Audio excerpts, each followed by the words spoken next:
Hello, welcome back to Wanderlust Unpacked. I'm so excited that you're here. Today, we're going to talk about one of my all time favorite trips. So, let me just set the scene that some trips can change how you travel forever.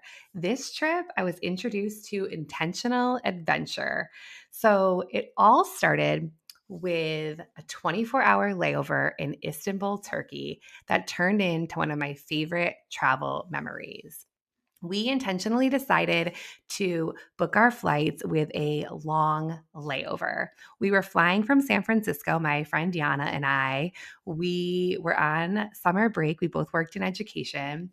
And we intentionally wanted to choose this long layover because we both really wanted to explore Istanbul. So we landed early in the morning, we dropped our bags, and we immediately started exploring this incredible city. It seriously is a city that is so vibrant, so full of culture. We walked the city and we definitely walked over 30,000 steps, soaking in the history, eating tons of food, and seeing what the city had to offer. It was such a powerful experience to be in the city for such a short window because it was just this immersive experience where we wanted to get it all in. From there, we flew to Europe. Portugal was one of the main countries on our list. And so we flew into Lisbon and spent a few days there eating amazing food and exploring the city. Portugal is such a welcoming country. We truly loved Lisbon. We were coming from San Francisco, and there are just so many similarities between Lisbon and San Francisco. So it was really fun exploring. And then we went to the south of Portugal via bus and explored there. After that, we took a bus to Sevilla, Spain, and explored there for about 2 nights. We then decided to take another bus and hop on a ferry to Morocco. Mind you, while we're on this trip, we're also booking our stays for later on in the trip. So we only had a few stops booked before we left. We were booking as we went, which now I think is so wild. But I guess when you are younger with less, priorities and with more adventure in your heart, you can do that kind of stuff. Okay, let me take you back to Morocco.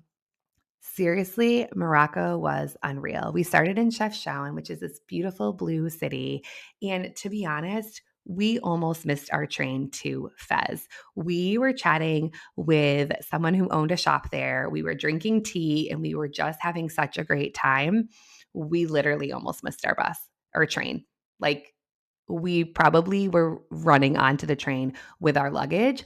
Also, when we decided it was probably time to find the train, it was kind of hard to do so because we couldn't figure out how to get to the train stop. Now, mind you, this was a while ago. And so there wasn't like Google Maps or anything like that really helping us get where we needed to go. So a lot of it was asking people along the way. Then we went to Fez and we stayed with a family that Yana knew there, and spent some time there, um, toured like how leather was made and saw all of that, went to the markets, bought tons of awesome things. And then we took another train down to Marrakesh where we spent some time in the desert. And I have a story to tell you. But the contrast between Europe and Morocco was so energizing. It was so cool because we were on this nearly month-long trip and we were able to kind of see so many parts of the world in such a short amount of time. But let me tell you about this trip to the desert. We decided to book a trip to the desert, an excursion, and I was actually a little bit nervous to head to the desert and stay overnight. The bus was so much fun. It is not what we expected at all. We met so many people from all over the world and literally had the time of our lives.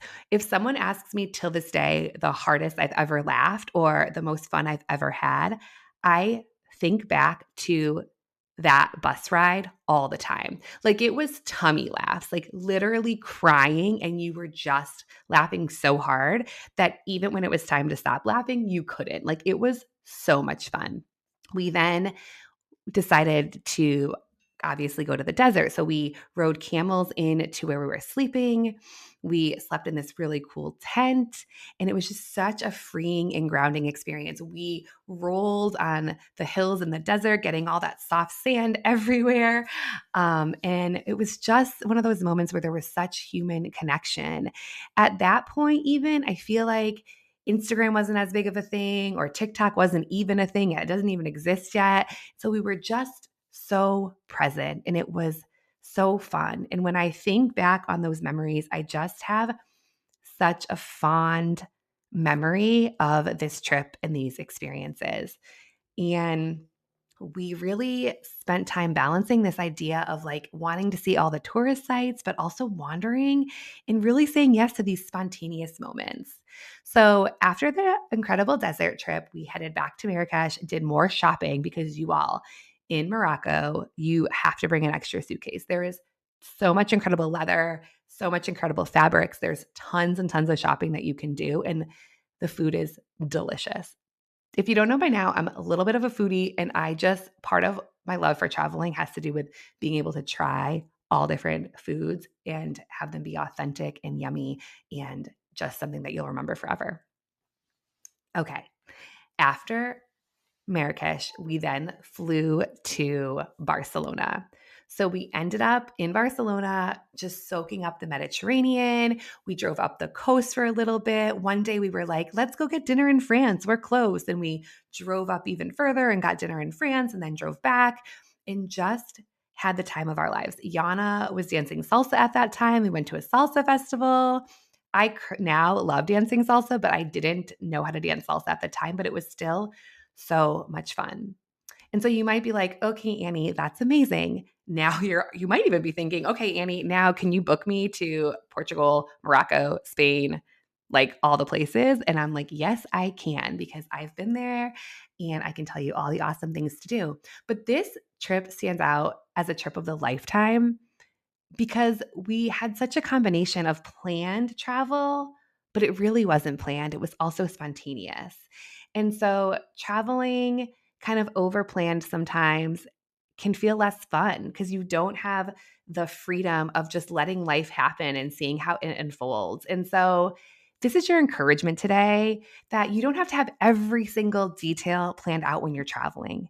You don't need to know every single piece of the puzzle, even if you're traveling with kids, because you know I talk about that a lot too. You don't need every single detail planned out because sometimes there's tons of fun in the spontaneity of traveling. And so take this as your reminder to book that trip you've been dreaming of and make sure to tell me where you're headed next because I'd love to hear from you. I hope that this episode resonates with you, and we will talk soon.